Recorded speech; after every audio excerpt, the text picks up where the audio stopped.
Today, our subject is our wounded inner child and how she still is in control till we really give time and space to give attention for her true needs and for her wounds, so we can support her blossoming into trust, into awareness, into capacity of deep relaxation and melting with the universe again.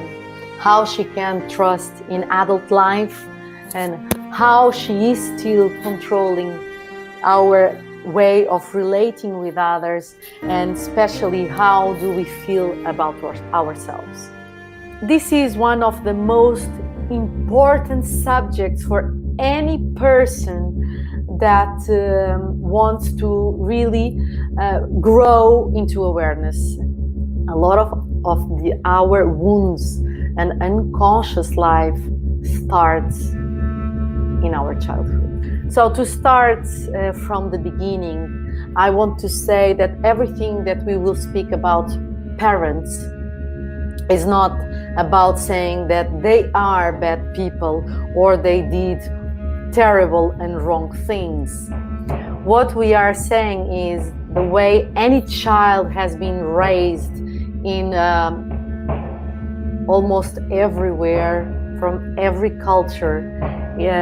She was raised always by parents that they did their best, even if they did terrible.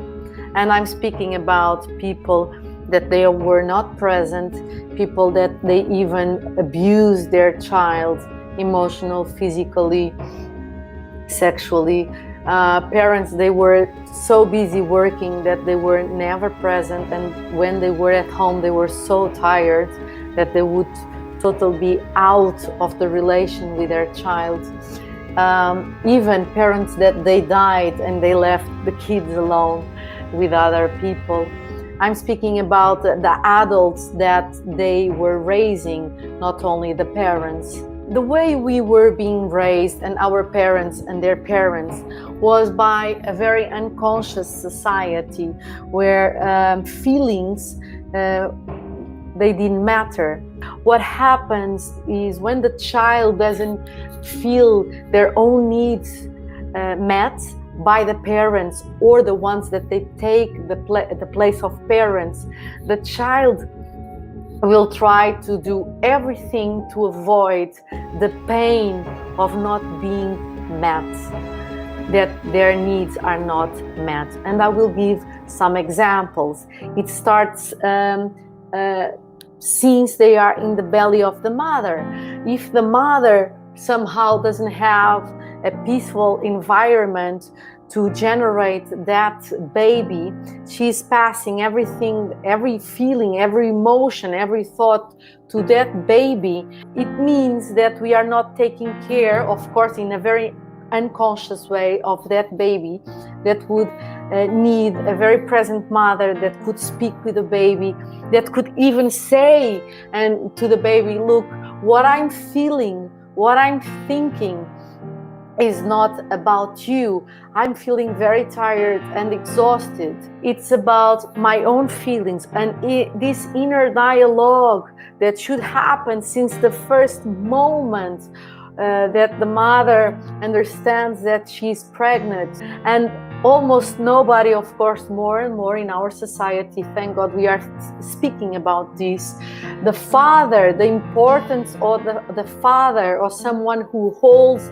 the mother in this period of life where she can feel embraced and calm. A lot of people, a lot of couples, they have these conflicts all the time.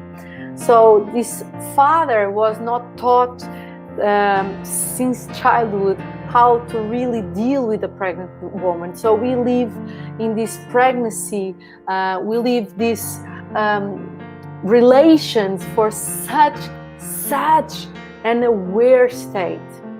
So when the child borns, the needs of true interaction by being touched, by being held, by being seen, by providing the food to feel safe not, for example, wet, the clothes are changed, to being held when he starts to cry, because babies, they don't have any other way to explain their own emotions. They don't even have the process of rational mind to bring into that space how they feel. They just feel.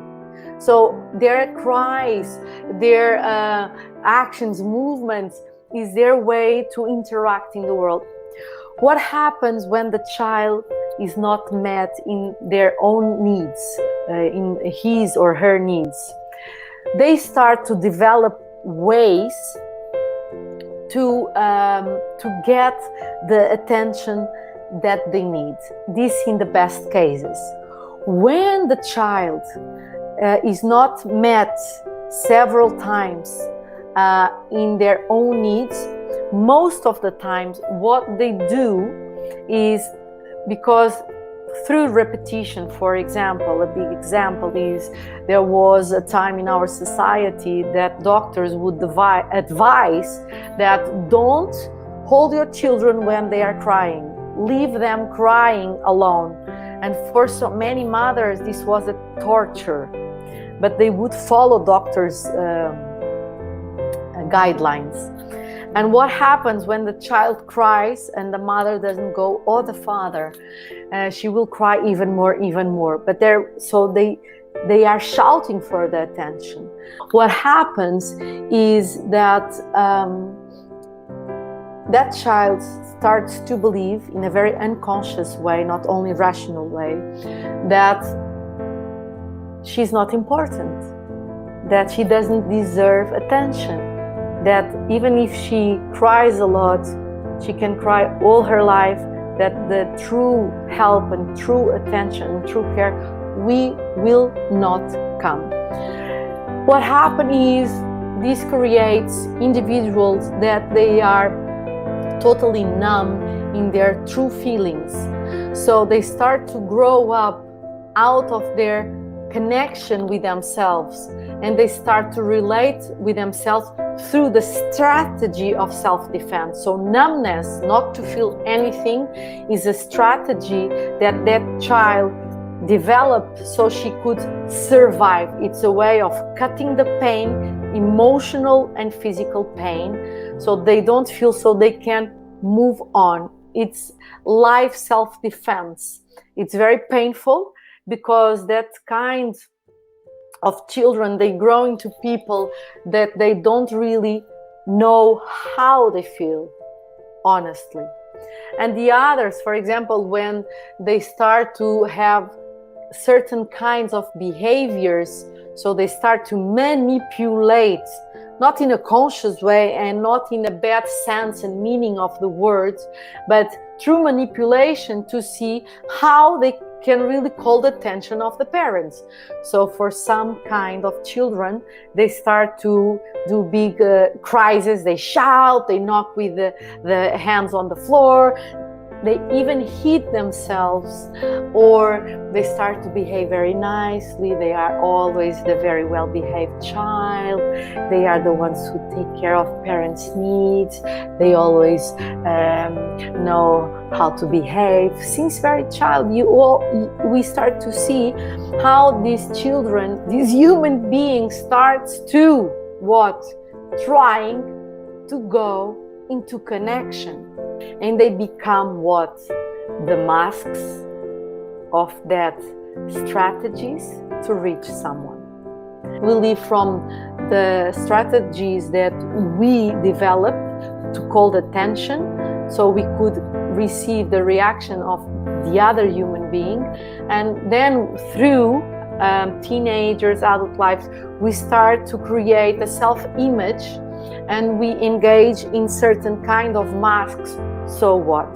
So we can have the results that we desire. And what are the results that we desire?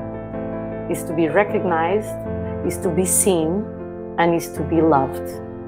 Is when the child is crying or doing a very big dramatic situation, parents say, "Shh, don't shout, don't cry, bad boy, bad girl." What we are doing is repressing their capacity to express and to repressing their emotions and feelings, and the trust that we can hold them.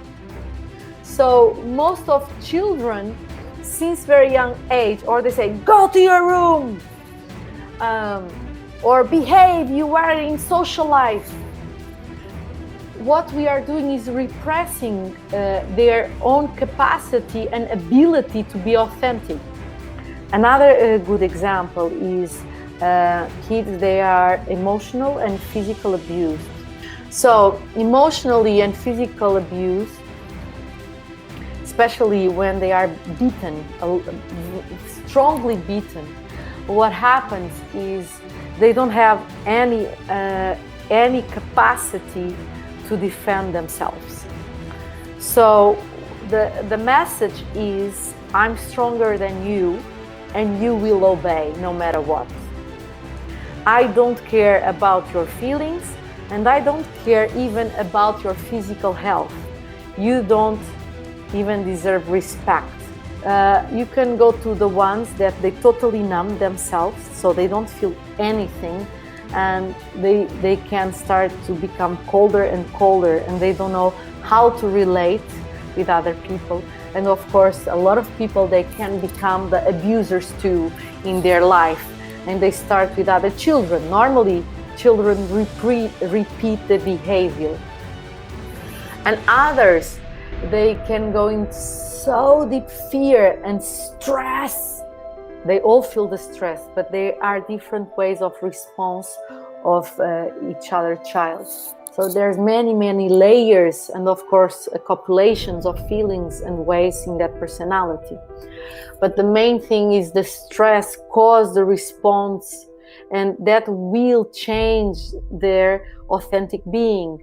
They will start to close themselves, or become the abusers, or become so stressed and nervous, or that they will repeat this behavior, to repeat or to be totally the opposite. And that means that that person lost totally the capacity to be herself. So the work with childhood is to bring people to those big wounds, so they can start to really face it and to analyze how they are still repeating or being the opposite in their lives. So they can, first of all, they can understand that they are not that child anymore, and that behavior is not them who they are. But to really understand that the adult has the possibility and the ability and the capacity and the responsibility to heal these wounds from the childhood, and they can transform, and they can change their behavior, and step by step they will feel totally different. For example, boys that they are, and girls, strongly beaten, they become most of the times the hunters, sexual hunters. So somehow they direct all this anger and rage, because they were being beaten and they couldn't defend themselves, they couldn't go against them. They discharge in a very unconscious way in sexuality to take this energy outside of their bodies. But they can go years like this, but they don't never feel that really helps them in a way to feel peace with themselves. They always feel emptiness. They feel confused about what is sexual life and love, or true feelings. And if we go to sexual abuse, when a child, very young child, is sexually abused, especially by a parent or someone that they know, what happens is, first of all, the person that they should trust most, that person is stepping over, crossing and destroying all the healthy boundaries between an adult and the child. The child feels totally depleted, because the physical pain is so strong that even takes them to moments of totally blocking the memory, shutting down. So they a lot of children, they faint. So they totally cut the emotional and physical pain.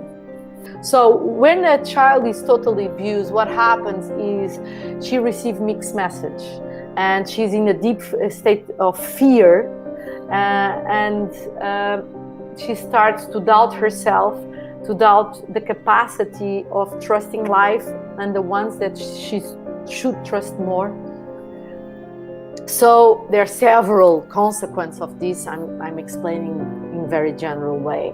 What happened to that person, normally she will attract in the future abusers, or she becomes the abuser. And if that child doesn't get help, she will become a very disrupted person, because she can't, when she was a child, she couldn't sustain the amount of energy of the abuse. If we don't go to these big wounds, what happens is we will not relate in a healthy way. It's impossible. Even that child will give mixed message, because it's the inner world where they live. So it's very important, if you were abused physically, emotionally, strongly criticized, strongly judged, bullied, if you were sexual abuse with penetration, without penetration, one time or several times, or very strongly beaten, or beaten, but you really felt so strong, you need to look for help. Otherwise, there will be a wounded child inside that she will start to shout and acting out, till one day you really look to that place.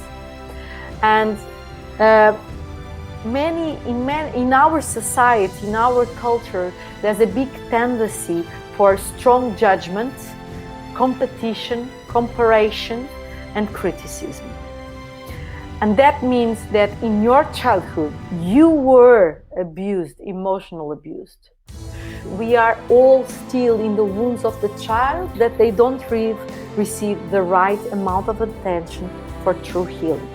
We should all work in our childhood wounds that we all carry. It's impossible not to have, because we come from a lineage of centuries of a society that we are still looking for how to really live from authentic space as humans, and how to relate from a very respectful space inside of us and socially, for life, not only for humans, for life.